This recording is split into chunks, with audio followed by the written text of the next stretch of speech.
고 김대중 전 대통령의 부인 이희호 여사가 어젯밤 향년 97세로 별세했습니다.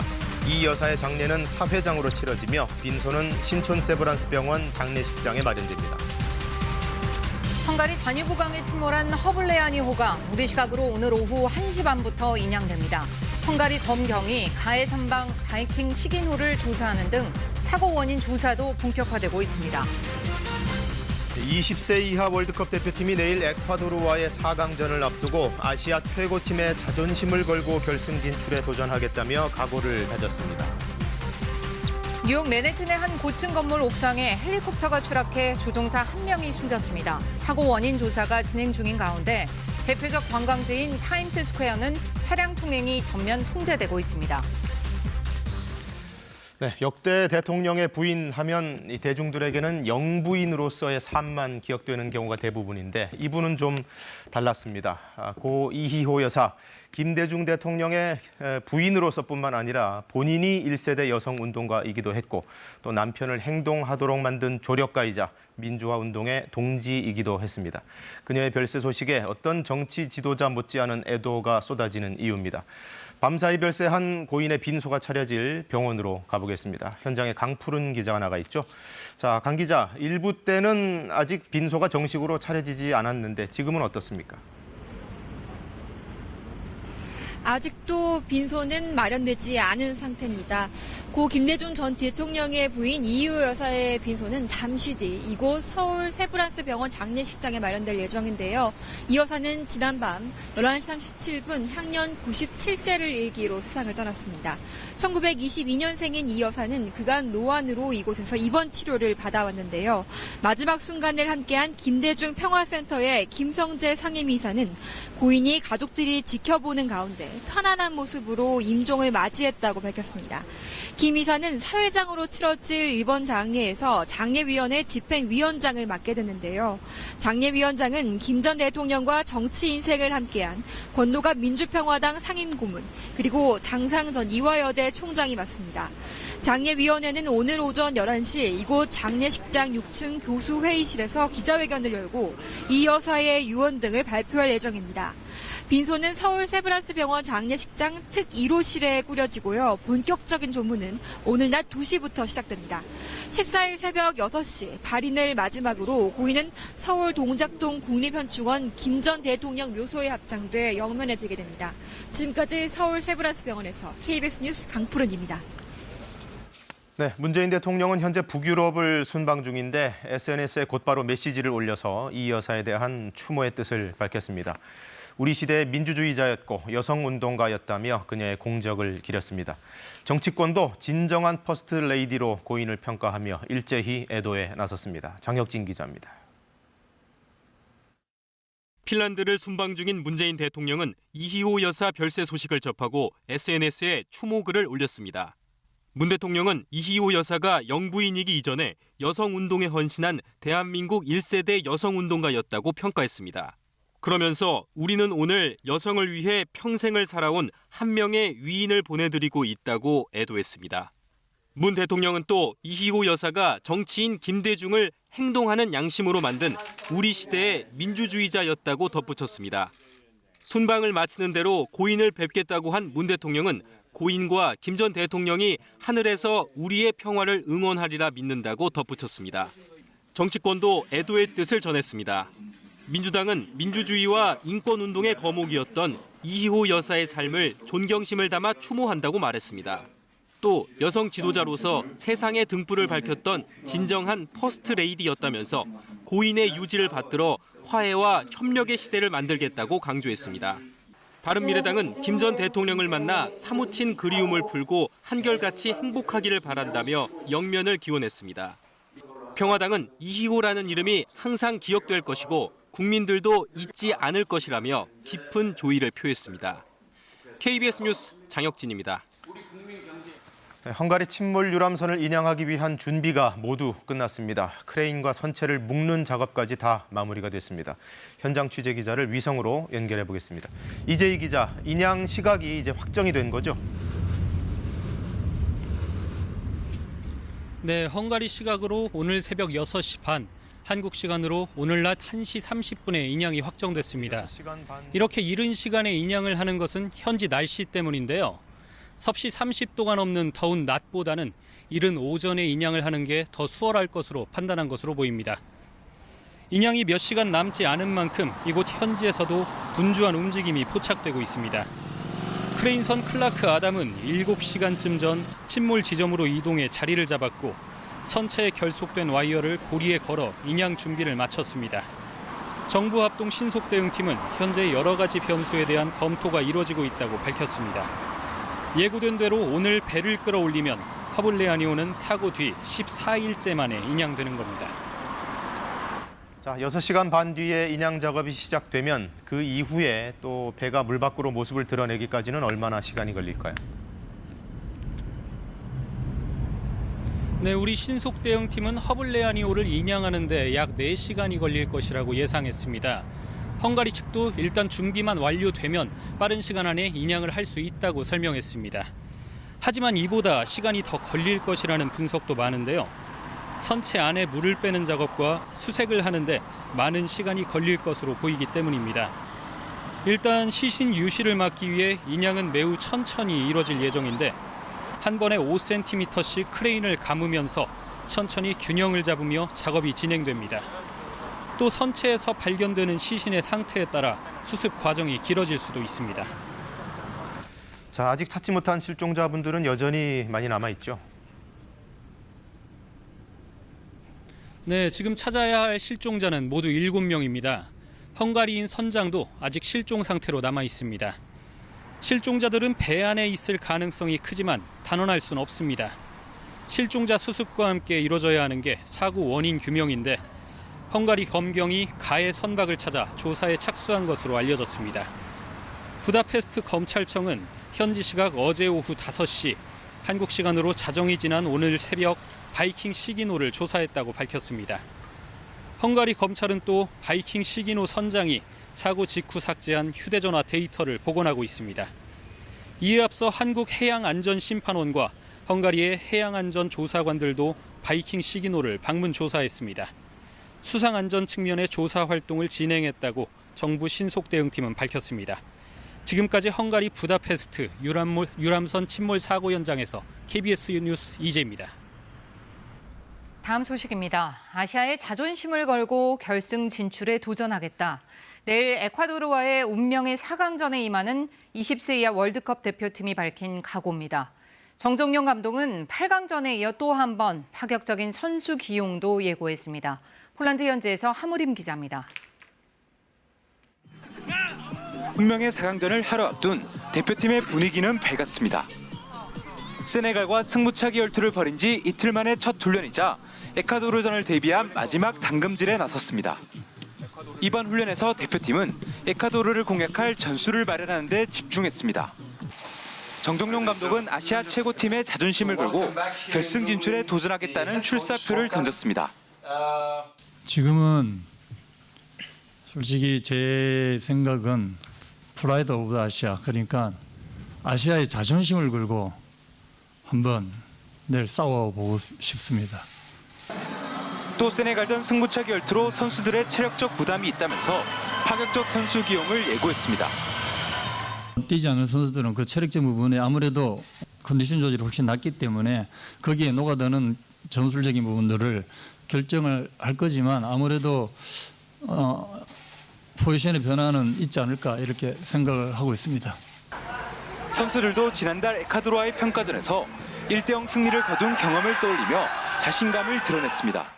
연습 경기 때도 일단 저희가 어쨌든 1대0으로 이겼고 그다음에 뭐 저희가 여태까지 승리를 계속 해온 그 DNA 같은 게 있어서 저희가 준비한 것만 잘한다면 충분히 이길 수 있을 것 같습니다. 결승 진출을 놓고 치열한 승부가 펼쳐질 4강전이 하루 앞으로 다가왔습니다. 대표팀은 아시아 최강의 자존심을 걸고 에콰도르의 돌풍을 잠재워 결승 진출의 역사적인 날을 만들겠다는 각오입니다. 루블린에서 KBS 뉴스 하무림입니다. 세계적인 관광 명소인 뉴욕 맨해튼 한 고층 건물 옥상에 헬기가 떨어져서 조종사 1명이 숨졌습니다. 당국이 사고 조사를 위해 타임스스퀘어 일대 차량을 전면 통제하고 있습니다. 뉴욕에서 김철우 특파원이 전해왔습니다. 뉴욕 맨하탄의 고층 건물 옥상에서 검은 연기가 솟구쳐 오릅니다. 현지 시간으로 11일 오후 1시 45분쯤 헬리콥터가 54층 건물 옥상에 추락해 화재가 발생했습니다. 맨하탄 일대는 굵은 빗줄기와 짙은 안개로 시야가 좋지 않은 상황이었습니다. 헬기 추락 당시 커다란 굉음과 함께 건물 주변 일대가 크게 흔들렸다고 목격자들은 전했습니다. And we felt a little bit of a tremor, like, wow, that's something that's unusual. That doesn't normally happen. And sure enough, about 10 minutes later, 5-10 minutes later, we heard the loudspeaker. The guy reported we need to evacuate immediately. We just heard like this big rumbling noise, and so then we were like, what is that? And then we came back outside and we saw all of these ambulances. 헬리콥터 추락 사고 현장은 뉴욕 맨하튼 중심가에 있는 타임스퀘어 북쪽 끝 지역으로 전 세계에서 몰려든 관광객들의 왕래가 많은 곳입니다. 사고 발생 즉시 뉴욕 경찰은 현장을 전면 통제하고 사고 수습에 나섰습니다. 소방차와 응급차도 100여 대가 즉시 출동했습니다. 이 사고로 헬기 조종사 1명이 숨졌습니다. 뉴욕시 당국은 헬기가 건물 옥상에 비상 착륙을 시도하다 발생한 사고로 테러가 아니라고 밝혔습니다. There is no indication at this time that this was an act of terror, and there is no ongoing threat to New York City. 트럼프 대통령은 트위터를 통해 사고 현장 초동 수습이 훌륭했다고 치하하며 필요로 하는 모든 지원을 할 준비가 돼 있다고 말했습니다. 뉴욕에서 KBS 뉴스 김철우입니다. 전 남편 살인 사건과 관련해 고유정의 전 남편인 피해자의 혈흔에서 수면제 성분이 검출됐습니다. 경찰은 고유정이 전 남편에게 수면제를 먹이고 피해자가 잠든 틈을 타서 살해했을 것으로 보고 있습니다.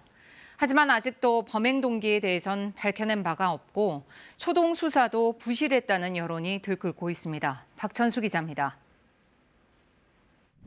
전 남편 살인 사건의 피의자 고유정이 피해자를 살해한 뒤 시신을 옮길 때 사용한 승용차입니다.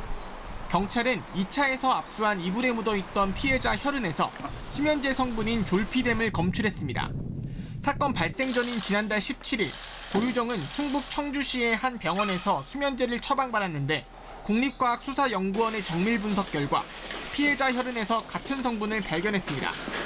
경찰이 고 씨가 수면제를 먹인 뒤 피해자가 잠든 사이를 틈타 살해한 것으로 추정하는 이유입니다. 경찰은 고 씨로부터 피해자를 흉기로 찔러 살해했다는 진술도 확보했다고 설명했습니다. 하지만 고유정의 검찰 송치를 하루 앞둔 상황에서 시신 수색이나 구체적인 범행 동기를 밝히는 데엔 여전히 성과는 없습니다.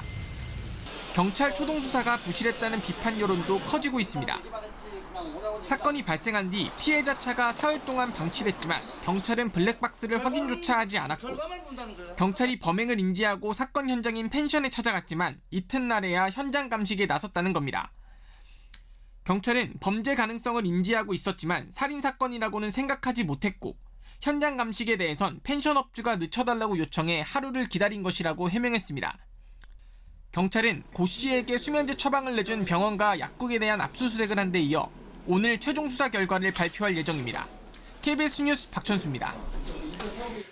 네, 문재인 대통령이 핀란드를 방문해서 정상회담을 가졌습니다. 한반도 평화에 대한 지지를 호소했고 또 기업 혁신의 비결을 들었습니다. 이병도 기자가 현지에서 보도합니다. 정상회담의 핵심 의제는 한반도 평화였습니다. 과거 냉전 종식에 기여한 헬싱키 프로세스의 나라이자 다음 달부터 유럽연합 의장국이 될 핀란드에게 한반도 평화 지지를 당부했습니다. 핀란드 대통령은 한반도 평화가 전 세계 평화라고 말했습니다. Teille, arvoisa presidentti, ja me myöskin olemme valmiita tarjoamaan hyviä palveluksia sikäli kuin niillä on tarvetta. 문 대통령은 최근 한반도 정세도 설명했습니다. 남북 간 또 북미 간 대화의 계속을 위한 그 대화가 이루어지고 있기 때문에 조만간 남북 간 그리고 또 북미 간 대화가 재개될 수 있으리라고 믿습니다. 교류 확대 방안도 논의했는데 특히 인천 헬싱키 간 직항 노선을 내년 3월부터 부산 김해공항에도 신설해 주 3회 운항하기로 합의했습니다. 내 고향 부산과 헬싱키가 더욱 가까워지게 되어 매우 기쁘게 생각합니다. 한국과 핀란드는 물론 유럽과 아시아 대륙이 하나로 연결될 것입니다. 유럽의 실리콘밸리로 불리는 산학연 단지도 찾았습니다. 창업기업인 스타트업이 매년 4,000개씩 생겨난다는 핀란드에서 전체 연구개발의 절반을 차지하게 된 혁신 비결을 물었습니다.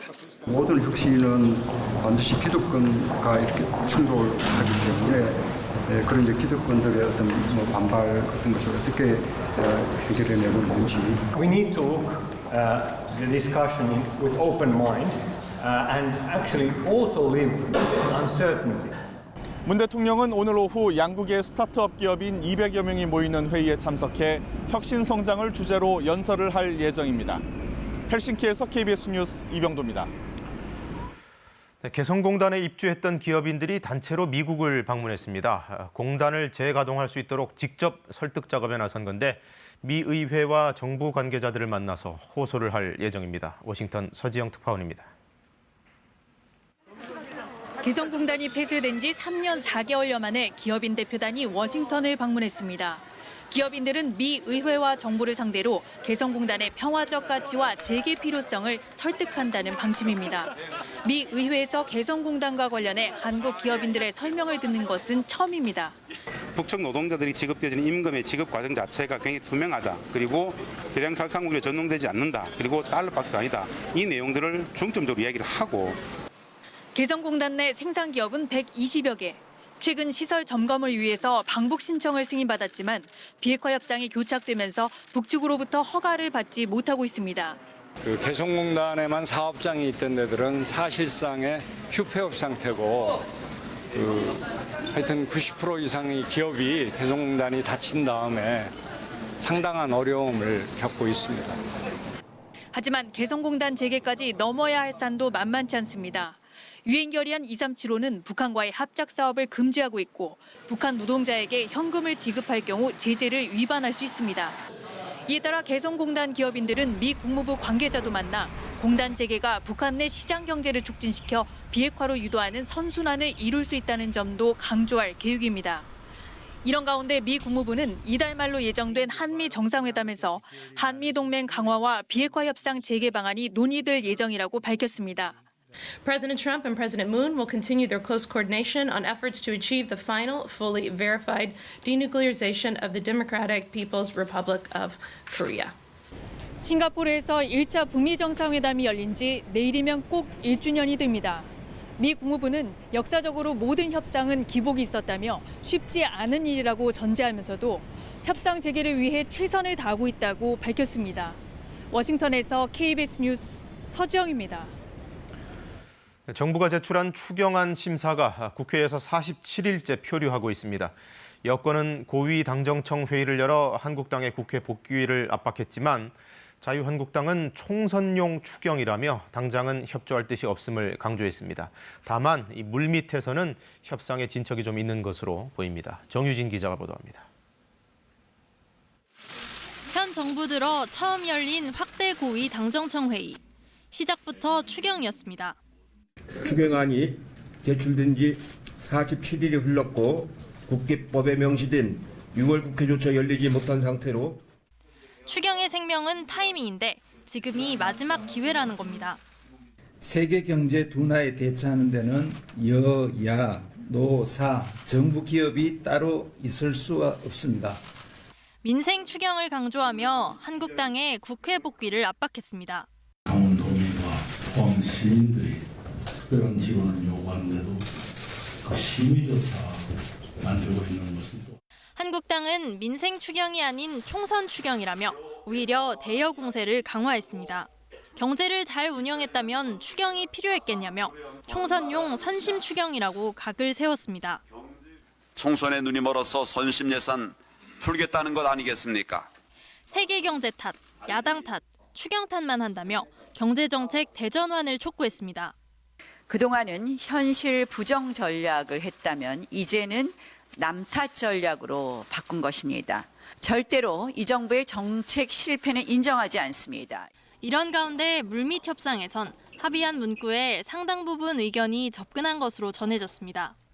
하지만 패스트트랙 법안이 상정돼 있는 정개특위와 사개특위 연장 문제를 놓고 막판 줄다리기를 벌이고 있어 오늘까지가 고비가 될 전망입니다. KBS 뉴스 정유진입니다.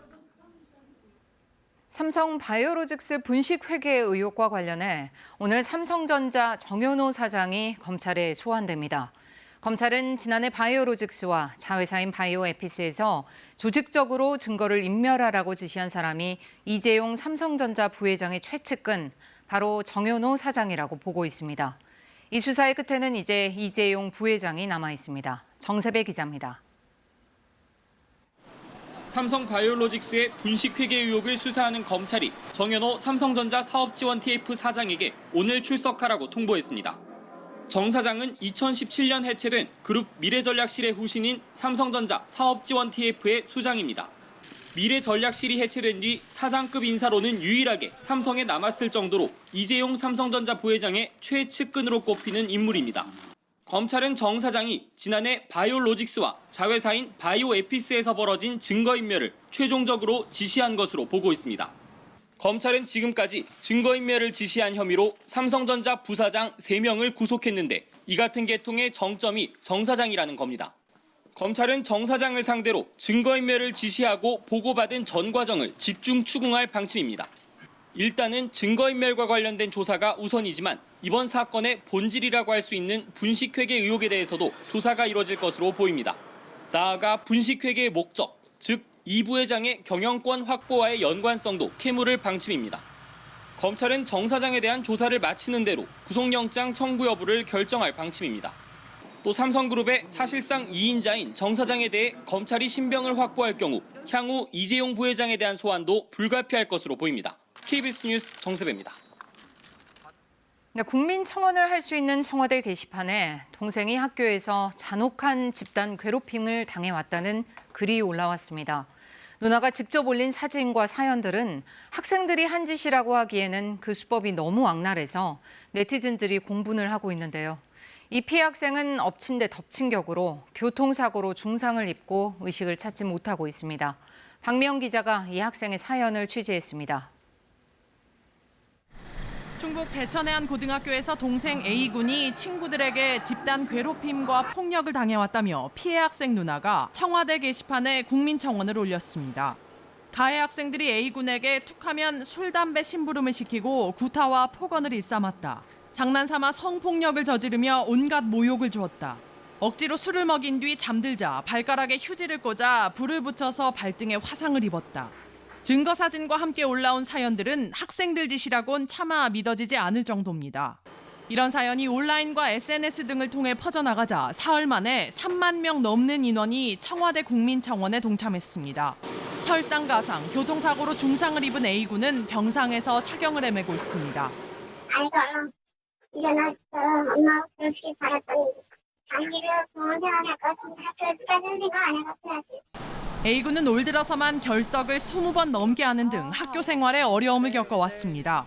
학교 측은 A군이 아직 의식을 제대로 회복하지 못해 가해 학생들을 특정하지 못했다고 밝혔습니다. 이 학교에선 지난해 9월에도 학교폭력 사태가 불거져 한 학생이 스스로 목숨을 끊었습니다. 1년도 안 돼 또 학교폭력이 불거졌다는 점에서 평소 학생 관리 등에 소홀했다는 비판을 피할 수 없게 됐습니다. 약간 힘들어하다고 했다고 하더라고요. 그것을 바로라도 더 집중을 했으면 조금 저도 이제 뭐 아쉬운 점은 있긴 있어요. 그런데 그 학생이 봤다 보니까. 경찰은 A군 누나를 상대로 사실관계를 확인하고 있으며 A군이 회복하는 대로 가해 학생들을 소환 조사할 계획입니다. KBS 뉴스 박명입니다. 어제는 다소 서늘한 기온이 감도는 하루였습니다. 오늘은 어제보다 기온이 다소 오를 텐데요. 어제 서울의 한 학교는 21.9도에 머물렀지만 오늘은 25도까지 오르겠고 내일과 모레 서울의 한 학교는 28도까지 오를 것으로 예상됩니다. 지금 전국에 구름이 많이 지나고 있고요. 호남과 영남 서쪽 지역을 중심으로 비가 내리고 있습니다. 이 비는 오늘 오후까지 이어지겠고 제주도도 역시 오후까지 비가 내릴 것으로 예상되고요.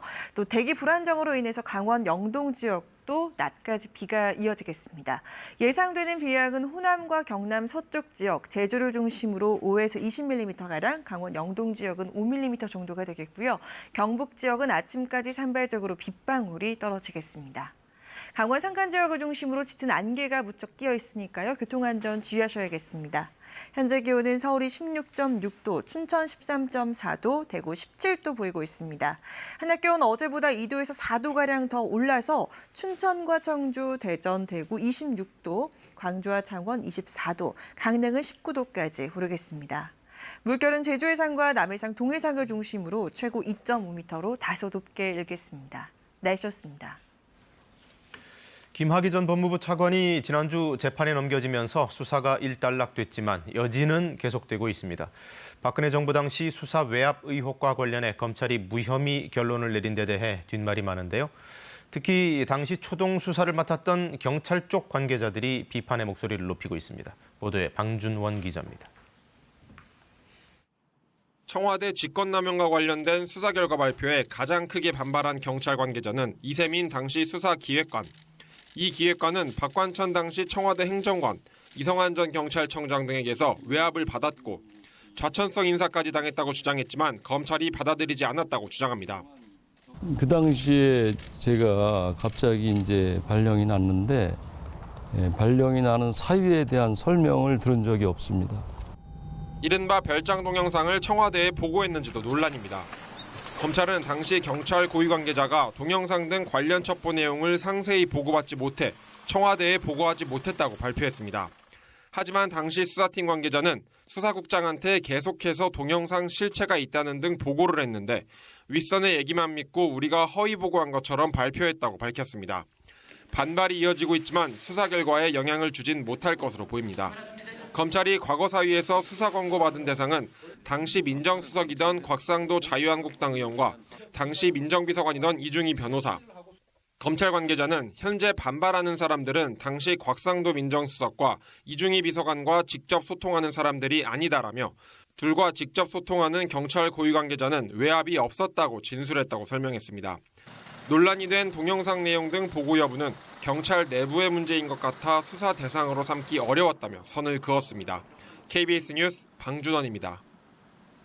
부산 항운노조의 구조적인 취업 비리가 또 적발됐습니다. 입사하는 데 5천만 원, 승진하는 데는 8천만 원까지 노조 간부에게 상납해야 했다는 진술이 나왔습니다. 강지아 기자가 취재했습니다.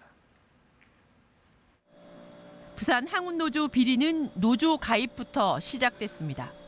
항운 노조원만 항만에 취업할 수 있기 때문에 사실상 항운 노조 가입이 곧바로 취업이었습니다. 공채 없이 소수 간부가 정권을 휘두르면서 노조원이 되는 데만 5천만 원의 뒷돈이 오갔습니다. 이렇게 취업하면 승진하는 데도 돈이 들었습니다. 업무 강도에 따라 상납 금액이 달랐는데 현업에서 빠질 수 있는 이른바 꿀보직을 맡기 위해서는 8천만 원이 필요했습니다. 승진에도 객관적 기준이 없어 결정 권한을 가진 소수의 전현직 간부들이 금품을 갖고 취업이나 승진에 개입할 수 있는 또 항운 노조원에게 가장 인기 있는 신항의 알짜 일자리는 노조 간부들의 친인척 105명에게 몰래 돌아갔습니다.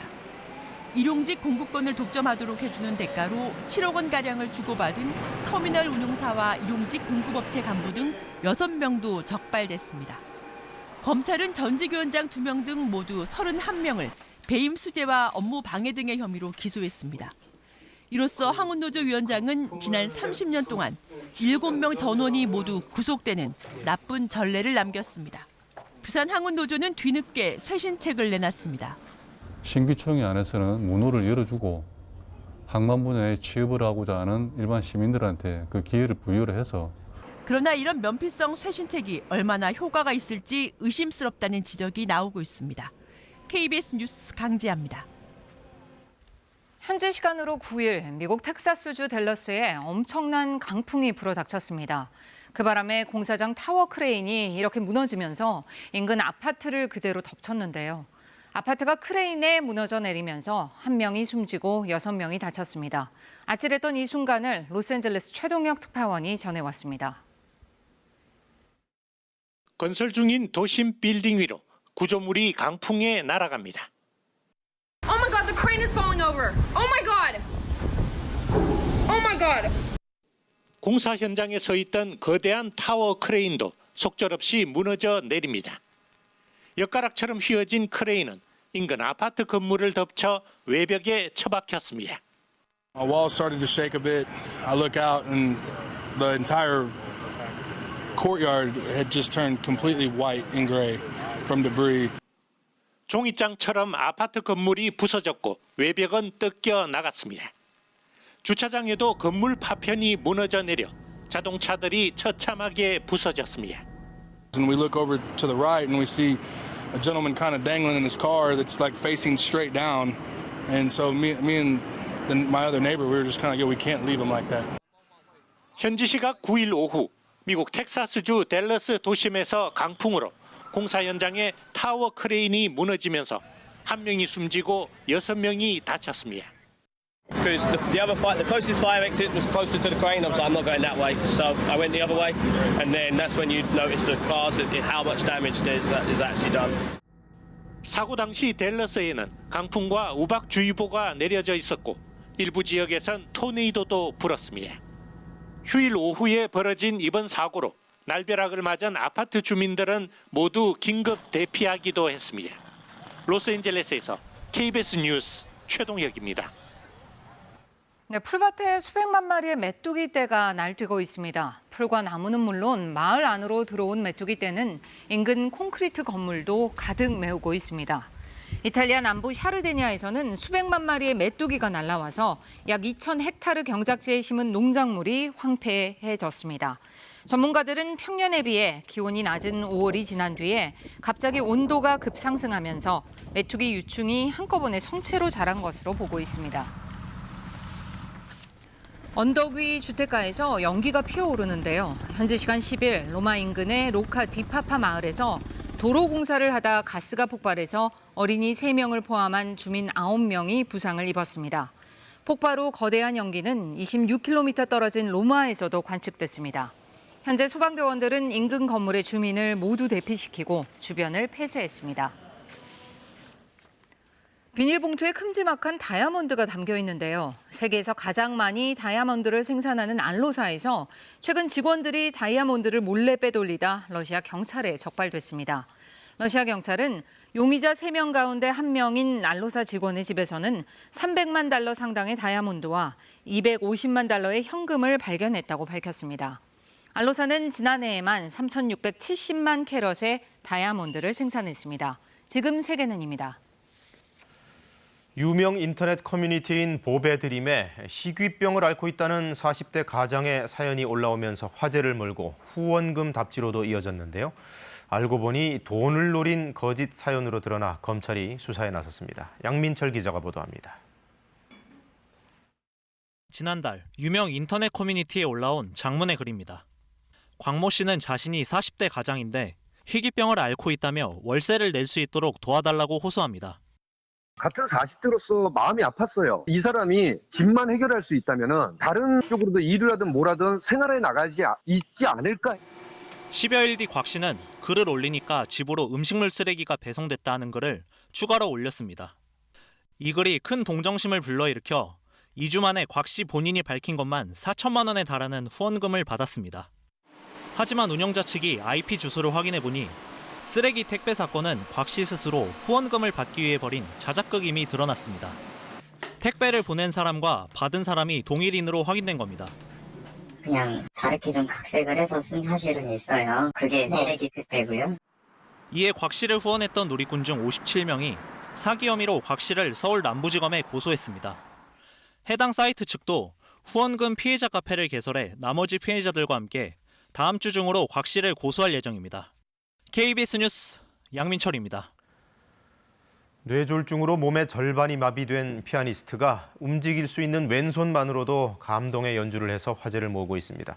그 기적 같은 독주회 현장에 윤영란 기자가 다녀왔습니다. 잔잔한 선율이 서서히 울립니다.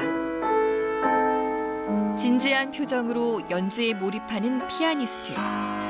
오른손은 무릎 위에 가만히 멈춰 있고 왼손 5손가락만 건반을 오르내립니다. 왼손 피아니스트 이훈 씨입니다. 어릴 때부터 촉망받는 피아니스트였던 이 씨는 2012년 미국 유학 시절 갑작스레 뇌졸중으로 쓰러졌습니다. 왼쪽 뇌의 60%가 손상됐고 후유증으로 오른쪽 팔다리를 못 쓰게 됐습니다. 피아니스트의 꿈은 한순간에 사라졌습니다. 하지만 어린 시절 은사의 한마디에 다시 일어섰습니다. 왼손이라도 해보지 않을래? 하는 것을 계기로 너무너무 행복했어요. 멜로디도 화려한 기교도 오로지 왼손으로만 표현해야 하고 왼발로만 페달을 밟으며 소리를 얻는 것도 쉽지 않은 도전. 자신처럼 오른손을 못 쓰게 된 연주자를 위한 왼손 연주곡이 1000곡이 넘는다는 사실에 용기를 냈습니다. 힘겨운 재활과 연습 끝에 3년 전 한 병원에서 기적처럼 독주회를 열었습니다. 그때 마침 미국에서 그 교수님이 오셔서 그 성모병원 연주를 보셨거든요. 7번의 연주회를 하면 박사학위를 주겠다. 그렇게 박사학위까지 따낸 이 씨는 지금도 매일같이 재활에 힘을 쏟으며 건반 위에 희망을 그려갑니다.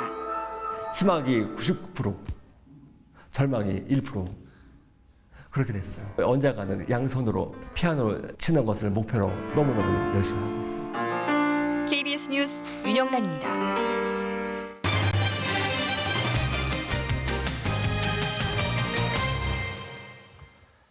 아프리카 돼지열병 차단을 위해 농가에서 돼지에게 잔반을 먹이지 못하도록 한 정부의 방침을 놓고 혼란이 빚어지고 있습니다.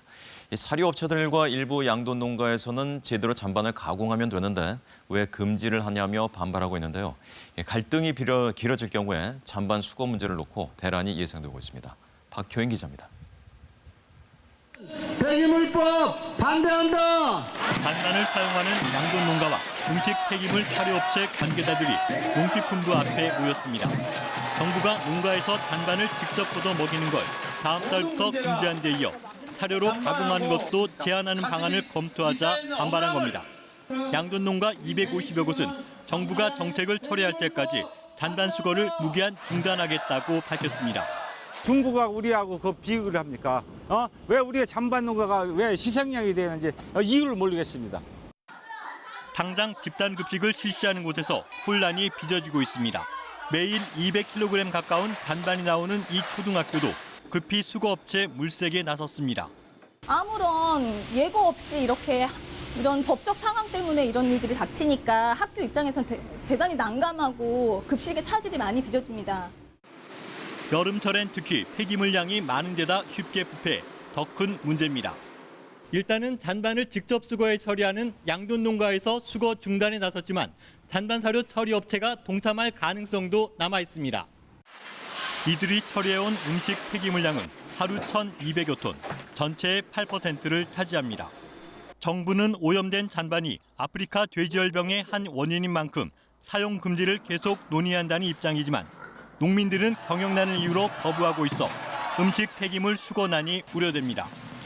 KBS 뉴스 박효인입니다. 임신기간 야근과 휴일 근무를 강요받거나 성희롱까지 당하는 등의 피해 상담이 서울에서만 지난 한 해 11,000건 넘게 접수됐습니다.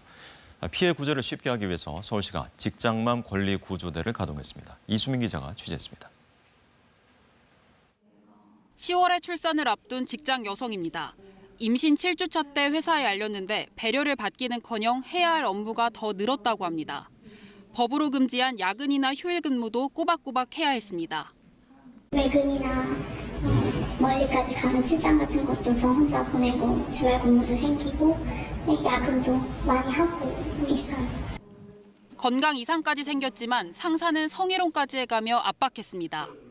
임신해서 너는 이제 여자로서 값어치도 없고 남자만큼 퍼포먼스를 내야지 회사의 직원으로 인증을 해줄 수 있는데 너는 그럴 수 있느냐 뭐 이런 식의 질문들을 막 하더라고요.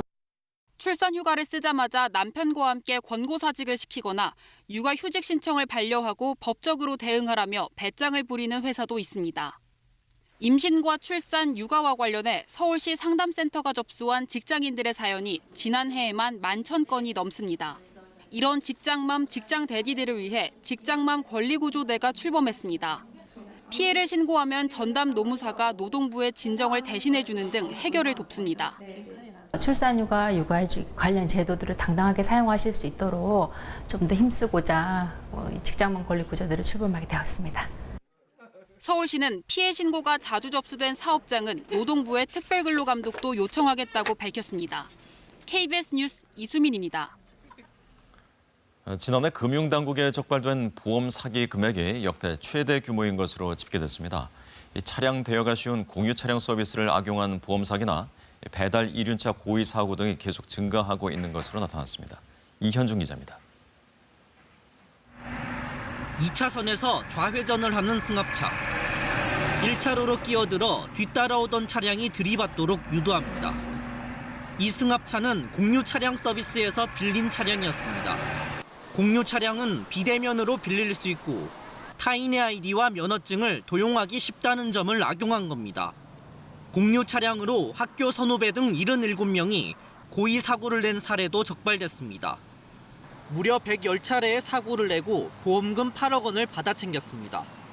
이렇게 보험 사기가 조직화되는 데다 신종수법까지 악용되면서 지난해 보험 사기 적발 금액은 약 8천억 원에 달합니다. 2017년보다도 680억 원이나 는 것으로 역대 최대 규모입니다. 배달 오토바이가 내는 고의 사고도 증가 추세입니다. 오토바이 배달 직원 10여 명이 약 90건의 고의 사고를 유발해 5억 원 상당의 보험금을 타낸 사례도 있습니다. 영세업체 같은 경우에는 이런 부분에 대한 안전 교육이라든가 어떤 관리가 제대로 안 되고는 면이 많습니다. 동료들과 어울리면서 보험 사기에 쉽게 노출되는 환경에 있습니다. 이 밖에도 눈으로 확인이 어려운 차량 유리막 코팅 비용 청구 사례 등이 계속 증가하고 있는 것으로 나타났습니다. 금융감독원은 보험 사기로 인한 보험료 인상 등 사회적 폐해가 심각하다며 보험범죄신고센터에 적극적인 신고를 당부했습니다. KBS 뉴스 이현준입니다. 다음 달부터 등급에 따라 서비스가 제공되는 장애인 등급제가 폐지됩니다. 대신 장애인에게 개인에 맞는 맞춤형 서비스를 제공하는 것으로 바뀌게 되는데요. 하지만 일부 장애인들은 거세게 반발하고 있습니다. 엄진아 기자가 취재했습니다. 7월부터 도입될 맞춤형 복지 서비스를 1급 지체 장애인에게 적용했습니다. 정부가 제공한 모의 평가 시스템을 이용해 항목별로 도움이 필요한 정도를 입력합니다. 전화 사용, 전화 받으니까 물건 사기, 식사 준비는 거의 제가 못 하죠. 박 씨에게 제공될 활동 지원 서비스는 월 60시간으로 지금보다 무려 96시간이 줄어듭니다. 제가 하고 싶은 것들을 많이 축소시키겠죠. 화장실을 간다 해서 한 번 더 덜 가게 될 거고, 화장실을 덜 가기 위해서 물도 적게 먹어야 되고 밥도 적게 먹어야 되는 거고. 한 장애인 단체가 장애인 2,500여 명을 평가해보니 장애인의 34%, 10명 중 3명은 지금보다 활동 지원 시간이 감소했습니다. 장애 특성을 충분히 반영하지 않은 획일적인 지표 탓입니다. 장애 유형에 맞지 않는 항목이 들어있거나 필요한데도 충분히 반영돼 있지 않습니다. 시각장애인의 경우 옷 갈아입기, 목욕하기 등의 항목은 높은 점수를 받기 어렵습니다. 환각, 환청, 공격 행동 등은 지체 장애인에겐 드뭅니다. 직장이나 학교에 가야 지원이 늘어나는데 중증 장애인에겐 거의 해당 사항이 없습니다. 돈 때문이죠 뭐. 있는 돈 한계 내에서 장애인끼리 조정하다 보니까 장애인끼리 권력 상쟁이 일어난 거예요. 제도 시행까지 한 달도 남지 않은 상황. 장애인 단체는 노숙 농성을 이어가며 반발 수위를 높이고 있습니다. KBS 뉴스 엄진아입니다. 이 시각 현재 출근길 교통 상황 알아보겠습니다. 서울경찰청입니다. 안녕하십니까. 화요일 아침 교통정보입니다. 최근 보행자 교통사고가 자주 발생하고 있는데요. 골목길에서 보행자를 만나거나 교차로에서 우회전할 때는 반드시 일시정지해 보행자를 보호해 주시기 바랍니다. 오늘 아침 출근길 전반적으로 소통 원활한 가운데 서부간선도로 상황이 가장 좋지 않습니다. 서부간선도로 외곽방향 목동교부터 금천교까지 긴 구간 정체고 반대 도심 방면은 고척교부터 성산대교 남단까지 지체와 정체입니다. 북부간선도로 종안방향 신내-IC부터 하월곡 램프 사이 가다서다를 반복하고 있고 경부고속도로 외곽방향 한남대교 남단부터 반포-IC까지 속도 떨어집니다. 마포로 도심방향 공덕 오거리 부근 출근 차량 빠르게 늘어나고 있고 이어지는 충정로는 아현교차로 지나 서대문 로터리까지 큰 어려움 없는 편입니다. 이어서 교통 통제 및 혼잡 예상 정보입니다. 광화문 북측광장에서 오후 12시 40분부터 오후 3시 50분까지 대규모 인원이 모여 집회와 행진을 진행할 예정인데요. 3개 차로를 이용한 행진으로 세종대로 혼잡이 예상됩니다. 여의도 산업은행 앞에서도 대규모 집회와 행진이 예정돼 있는데요. 집회 시간은 오후 1시부터 4시까지고 2개 차로를 이용한 행진으로 여의도 일대 혼잡이 예상됩니다. 교통정보였습니다.